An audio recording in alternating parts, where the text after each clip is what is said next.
兄弟们啊，如果你的前任不联系你，有4点你千万不要去做，不然啊，本来还有希望回头的前任，有可能因此功亏一篑了。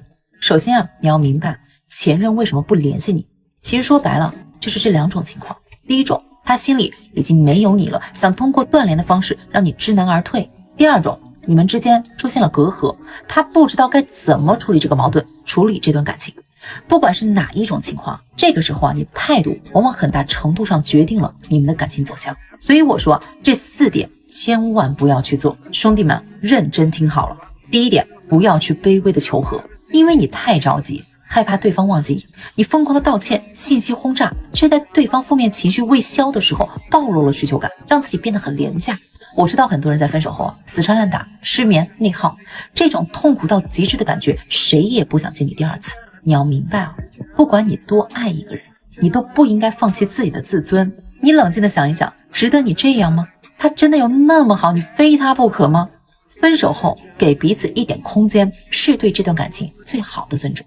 你再回头看他一眼，其实真的很一般，只是当时你的爱给他镀了一层金。你看着他发的光，其实是你眼中的光。以前的爱是真的，现在不爱了也是真的。接受落差感是我们一生都要学的必修课。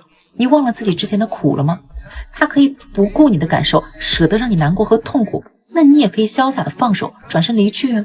我理解啊，你们可能会在情绪反扑的时候忍不住给对方发消息，可以发，但是不要太频繁。频繁的给对方发消息，虽然可以暂时的缓解自己内心的焦虑，但是本来他跟你提分手就是犹豫不决的，这个时候你一直出现在他面前刷存在感，反而会让他看不清自己的想法，会觉得有点烦。一个人只有在冷静下来或者即将失去的时候，才会想起对方的好。所以啊，忍住发信息的手，让他想清楚你的好。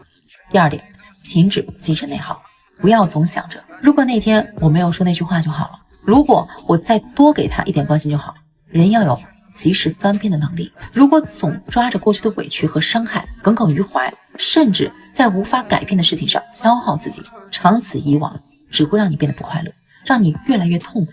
爱是相互的，而不是有一方一味的迁就。本身就是2个不同的个体，性格也不同，就应该互相理解包容。你在自我反省，但是你怎么知道他是不是和你一样的痛苦？既然我们没有办法左右别人的想法，那就转移注意力啊。第3点，不要看低不要看低自己。你总是觉得自己不够好，对方就会慢慢的轻视你。这也是为什么有些人做人做事儿明明就是为别人考虑，但是呢，就是得不到别人尊重的原因。感情出现问题啊，一定是双方的责任，可能啊是没有解决好问题，也可能是现实因素的阻碍。不管是什么，都不要把所有的责任往你自己身上来。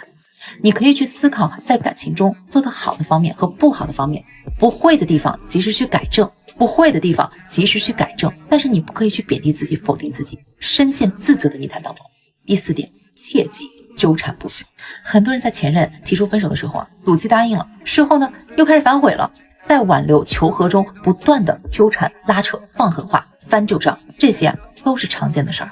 可是虽然情绪得到了释放，可依旧没有任何意义啊！前任烦了，最后呢，受伤的还是你。所以说，兄弟们，对过去的事情不要再怀念，对离开的人也不要再纠缠，得不到的人不要去强求，是你的人赶也赶不走。